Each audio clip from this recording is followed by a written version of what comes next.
బంగారాన్ని విడిపించి ఆ రోజున మార్కెట్ ధర కట్టి మిగిలిన డబ్బును మీకు అందిస్తుంది కొమ్మూరి గోల్డ్.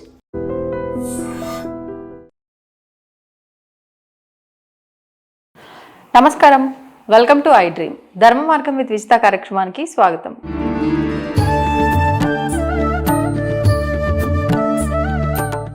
నమస్కారం గురూజీ. నమస్కారం మనస్తా. గురూజీ, అక్షయ తృతీయ రాబోతోంది. అంటే గత కొన్ని సంవత్సరాలుగా, అంటే మా చిన్నతనం నుంచి కూడా అక్షయ తృతీయ అంటే మేము చూసిందంతా కూడా బంగారం ఆ రోజున ఎంత కుదిరితే అంత, ఒక ముక్కు పుల్లంతైనా కూడా కొనుక్కోవాలి.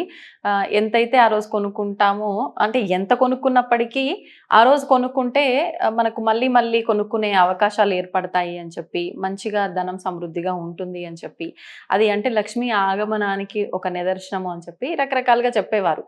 మరి ఈ మధ్య కాలంలో మాత్రం అక్షయ తృతీయ అంటే బంగారం కొనమని ఎవరు చెప్పారు మీకు? బంగారం కొనటం కాదు, ఆ రోజు ఏదైనా దానం చేయటము, మంచి పని చేయటం ద్వారా అది అక్షయంగా ఉంటుంది, దానివల్ల మీకు బాగుంటుంది అన్నట్లుగా ఈ మధ్య కాలంలో చెప్తున్నారు. అసలు మరి ఈసారి అక్షయ తృతీయ రాబోతోంది, మరి కొద్ది రోజుల్లోనే ఏం చెయ్యాలి అసలు ఈ రెండిట్లో? అంటే ప్రజలందరినీ కూడా ఒక కన్ఫ్యూజన్ లో పెట్టేస్తున్నాం రోజు రోజుకి. దాని గురించి ఒక వివరణ. లక్ష్మీం క్షీర సముద్ర రాజతనయాం శ్రీరంగధామేశ్వరీం దాసీభూత సమస్తదేవ వనితాం లోకైక దీపాంకురాం శ్రీమన్మందకటాక్షలబ్ధ వివద్ బ్రహ్మేంద్ర గంగాధరాం త్వాం త్రైలోక్య కుటుంబినీం సరసిజాం వందే ముకుంద ప్రియాం. మహాలక్ష్మి తత్వం ఏమిటంటే, అమ్మవారు ప్రతి స్త్రీలో కూడా అమ్మ లక్ష్మిలా ఉన్నావమ్మా విజిత నువ్వు అంటాం. అంటే అక్షయ తృతీయ రోజున బంగారం కొనడం అని, కొంటేనే సాంప్రదాయము అనేటటువంటివి మామూలుగా చెప్పుకుంటూ వస్తున్నారు పూర్వకాలం నుంచి.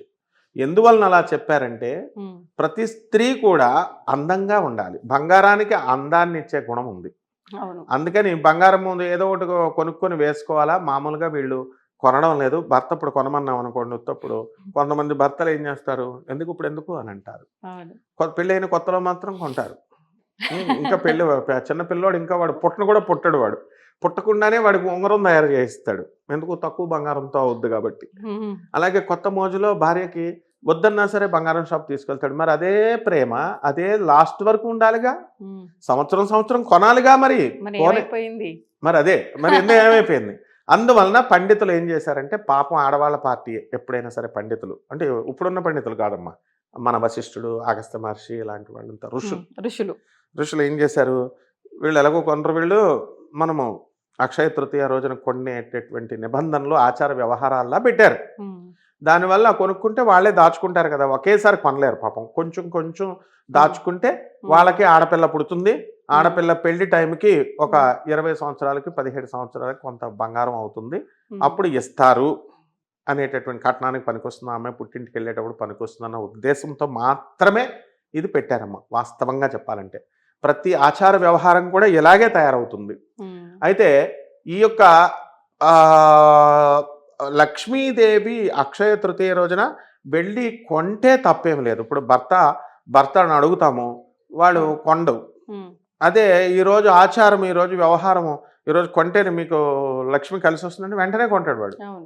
కాబట్టి ఈ విధంగా అయినా సరే స్త్రీలకు బంగారం కొనిపెట్టాలి అనేటటువంటి ఉద్దేశంతో ఋషులు పెట్టినటువంటి సాంప్రదాయమే ఇది. కాబట్టి అసలు అక్షయ తృతీయ రోజున ఏమిటి అంటే, అక్షయము అంటే ఎప్పుడవుతుందమ్మా? అక్షయం అంటే ఆ క్షయము కానిది, అంటే ఎప్పటికీ అయిపోనిది. ఇప్పుడు విపరీతమైనటువంటి జ్ఞానమైనా డబ్బైనా అది క్షయం కాకుండా ఉంటుంది. నువ్వు కొన్ని వందల మంది పండితుల్ని ఇంటర్వ్యూలు చేసావు ఇంతవరకు, నీ జ్ఞానము ఎక్కువైపోయింది, నీకు నాలెడ్జ్. అక్షయము అంటే క్షయము కానిదనమాట, పోదది. అంటే ఎవరు ఏ పండితుడు ఏ రూట్లో చెప్తాడు, పల్స్ తెలుసు నీకు. అలాగే లక్ష్మీదేవి పల్స్ తెలిసినటువంటి భృగు మహర్షి కూతురు ఆమె. భృగు మహర్షి శుక్రాచార్యులు వారు ఆమె సోదరుడు అనమాట. అందువల్ల లక్ష్మీదేవి ఎప్పుడు చేస్తుందంటే, ఇతరులకి దాన ధర్మాలు చేసినప్పుడు సంతోషిస్తుంది లక్ష్మీదేవి. అంతేగాని శుక్రవారం నాడు ఎవరన్నా అప్పు అడిగితే ఇవ్వద్దు, డబ్బులు అస్సలు ఇవ్వద్దు, ఉప్పు ఇవ్వద్దు, పప్పు ఇవ్వద్దు అని చెప్పలేదు లక్ష్మీ తల్లి. లక్ష్మీ తల్లి ఎప్పుడు కూడా అపార కరుణామయ, ఆమె రాధారాణి, ఆమె అమాయకురాలు. ఇప్పుడు పార్వతి, లక్ష్మి, సరస్వతి శక్తి రూపాలు మనకు ఉన్నాయి కదా, వీటిలన్నిటిలో బుర్రలేని ఆమె ఎవర్రా అంటే లక్ష్మీదేవి. ఎంత మాట అన్నారు లక్ష్మీ అమ్మవారి. ధనవంతుల ఫ్యామిలీస్ చూడు, మరి ఇప్పుడు నువ్వు నువ్వు కూడా చూడు, మీరంతా ఏంటి పాపం మంచితనం ఉన్న వాళ్ళందరికీ బుర్ర ఉండదనమాట. డబ్బు ఉన్నటువంటి వాళ్ళు పాపం ఫ్యామిలీస్ వాళ్ళు కారు ఎక్కుతారు, స్కూల్ దింపుతారు, కారు దింపుతారు, దింపుతారు. ఈ మధ్యలో పాపం వాళ్ళకి తెలియదు కదా పాపం. అందువలన లక్ష్మీ తల్లి ఎప్పుడు కూడా అభం శుభం తెలియంది. అటువంటి వాళ్ళకు మీరంతా ఏంటంటే దాన ధర్మాలు చేస్తుంటే సంతోషిస్తారు. ఇప్పుడు మీరు పొగుడుతున్నారా, తిడుతున్నారా నన్ను అమ్మవారిని? పొగుడుతున్నానమ్మా. ఎక్కడ లక్ష్మీ పొగుడుతున్నారు? తల్లి బుర్రలేనోళ్ళు వీళ్ళు అన్నారు. అవును. బుర్ర అంటే బుర్ర కనబడడానికి ఉంటుంది. లోపల మనస్సు మంచిది. గుజ్జు బ్రాడ్ లేదంటారా బుర్రలో? మైండ్. అంటే ఇప్పుడు ఎలా అంటే ఇప్పుడు అప్పుడు ఎలా అంటే లక్ష్మీ తల్లి రాధమ్మ తల్లి ఉంది.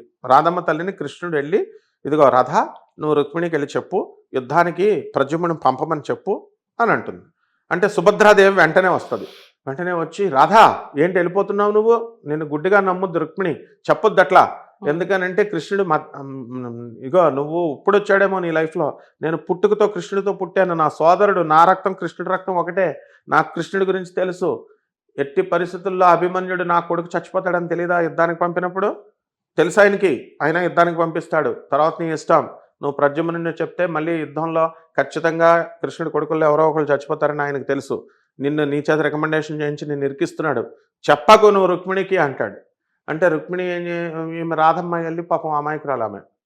అన్ని చెప్పినా సరే వెళ్ళి చెప్పుద్ది. చెప్తే రుక్మిణి, రాధా నేను నిన్ను నమ్ముతున్నాను, కృష్ణుడిని నమ్మనని చెప్పి యుద్ధానికి పంపితే ప్రద్యుమ్నుడు చచ్చిపోతాడు. అంటే తనకు లాస్ అయినా కూడా పాపం రుక్మిణి అమ్మవారు లక్ష్మీ తల్లి ఆమె కరుణామయ్య అనమాట. అందువలన వీళ్ళు ఏం చేస్తారంటే అభం శుభం తెలియదు. క్షీరసాగర మదనం జరుగుతున్నప్పుడు ఆ లక్ష్మీదేవి మళ్ళీ పుట్టింది. ఆల్రెడీ లక్ష్మి సృష్టిలో ఉంది. లక్ష్మీనారాయణలు ఇద్దరు ఉండేవారు. ఆ లక్ష్మి మళ్ళీ కొన్ని కారణాల వల్ల అదృశ్యం అవ్వాల్సిన పరిస్థితి వచ్చింది. అప్పుడు శ్రీమన్నారాయణమూర్తి తన భర్త తన భార్యను తెచ్చుకోవడం కోసం పాపం రాక్షసుల సహాయం అడిగి, దేవతల సహాయం అడిగి క్షీరసాగర మదనం చేస్తే ఆ రోజు పుట్టింది మహాలక్ష్మి. ఆ తిథే అక్షయ తృతీయ అనమాట. అందువలన మనం మహాలక్ష్మి తల్లికి ఇప్పుడు మనం పూజ చేస్తున్నాం. పూజ చేస్తుంటే మనం ఏం చేస్తాం చెప్పండి? ఇప్పుడు చూడండి, మామూలు వాడు డబ్బులు లేనివాడు మామూలు పుష్పాలతో పూజ చేస్తాడు. కొద్దిగా ఉన్నవాడు వెండి పుష్పాలు చేస్తున్నాడు. అలాగే ఇంకా బాగా ఉన్నవాడు బంగారపు పుష్పాలతో చేస్తున్నాడు. అలాగే మొన్న జరిగినటువంటి సీతారామ కళ్యాణానికి మామూలు అక్షతలు కాకుండా ముత్యాలు వేస్తున్నారు. బంగారపు కలర్ ఉన్నటువంటి ముత్యాలు, బంగారపు ముత్యాలు కూడా వేస్తున్నారు. వెండి ముత్యాలు, బంగారు ముత్యాలు. ఇదంతే. అంటే మన ఉద్దేశంలో ఏంటంటే బంగారం అనేటటువంటిది శ్రేష్టమైనటువంటిదిగా తెలుసుకొని దేవుడికి పూజలు చేసినప్పుడు మనము బంగారు పుష్పాలతో చేస్తాం. కానీ వాస్తవం చెప్పన అక్షయ తృతీయ రోజున ఒక వ్యక్తి లక్ష్మీదేవికి ఆ దేశానికి చెందినటువంటి మహారాజు లక్ష్మీనారాయణలు ఇద్దరికీ కలిపి బంగారపు పుష్పాలతో పూజ చేస్తున్నాడు. బంగారు పువ్వులు పడుతున్నాయి. ఒక పేద కుమ్మరివాడు ఉన్నాడు. అతను పాపం కుండలు తయారు చేస్తున్నాడు. కుండలు తయారు చేస్తూ అతనికి పని చేసుకోకపోతే డబ్బు లేదు. ఈ అక్షయ తృతీయ రోజున జరిగిన సంఘటన చెప్తున్నాను. ఆ కుమ్మరివాడు ఏం చేశాడు? మిగిలిపోయినటువంటి మట్టి ఉంటుంది కదా, ఆ మట్టి ఇలాగ కుండ తయారు చేస్తే ఇలా ఒక రౌండ్ తిప్పుతూ కొంచెం మట్టి, ఆ మట్టితో చిన్న మట్టి పుష్పాన్ని చేసి లక్ష్మీనారాయణల కాళ్ళ దగ్గర వేసేవాడు. అలాగని ఒక లక్ష్మీనారాయణల బొమ్మ అక్కడ పెట్టుకుని దాన్ని అక్కడ వేసేవాడు. అలా ఇతను ఒక్కొక్క రౌండ్ తిరుగుతున్న కొద్దీ పుష్పాలతో చేస్తున్నాడు. ఈయన 108 మట్టి పుష్పాలతో, అక్కడేమో బంగారు పుష్పాలతో రాజు చేస్తున్నాడు. రాజుగారి ఇంట్లో ఏం జరిగిందంటే బంగారు పుష్పాలు మాయమైపోయి ఈ మట్టి పుష్పాలు అక్కడ వస్తున్నాయి. ఏమిటిది అని ఆశ్చర్యపోతాడు రాజు. ఏం జరిగింది అంటే అక్కడ ఉన్నటువంటి గూఢచారులు ఉంటారు. ఆయన ఏం చెప్తాడు, ఒక కుమ్మరివాడు ఉన్నాడు, గురుగారు మహారాజా, ఆయన ఇలా పుష్పాలు చేస్తున్నాడు, అది అందువల్ల మీకు వస్తున్నాయంటే అప్పుడు అంత గొప్ప భక్తుడా అని చెప్పి ఎవరేమో దొంగతనం చేస్తున్నాడేమో అనుకున్నాడు ఫస్ట్ రాజు. ఆ పూజారి దొంగతనం చేస్తున్నాడేమో అంటే లక్ష్మీనారాయణల కళ్ళలోకి వచ్చి నారాయణమూర్తి చెప్తాడు, ఇట్లా కాదు, ఇట్లా ఆ కుమ్మరివాడు ఉన్నాడు అంటే వెళ్ళి కళ్ళతో చూసుకుంటాడు, కలుస్తాడు రాజు.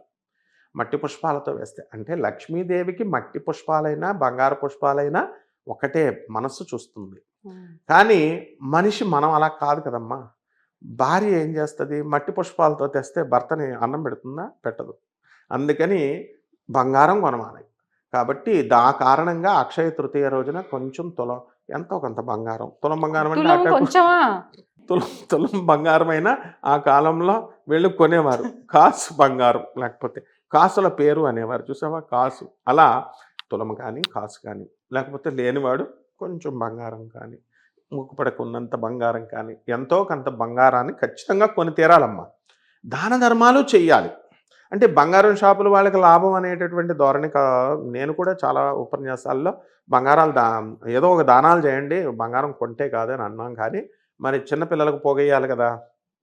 కాబట్టి ఈ విధంగా ఈ రకంగా మనం కనుక ఆ అక్షయ తృతీయ రోజున బంగారం కొన్నా తప్పులేదు, లేనివాడు ఇబ్బంది పడాల్సిన అవసరం లేదు. ఇప్పుడు పిసినారి భర్తలు ఉంటారు ఎక్కువ.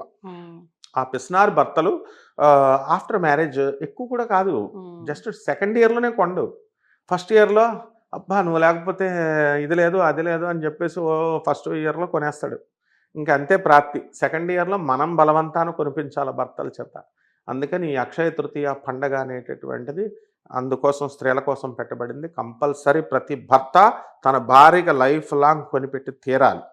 ఎంతో కొంత బంగారం కొని తీరాలమ్మా. అలాగే దాన ధర్మాలు కూడా ఆ రోజున అక్షయ తృతీయ రోజున చేస్తే అక్షయమై పుణ్యం అక్షయమై తిరిగి వస్తుందన్నమాట. ధన్యవాదాలు. ధన్యవాదాలు. దీన్ని తవ్వండి, తవ్వుతూనే శివలింగం. సరే దాన్ని అట్లా కప్పేసేయండి, చూపించదండి. Krishna is there. మూర్తి పూజ కాదు, సాక్షాత్ బ్రజేంద్ర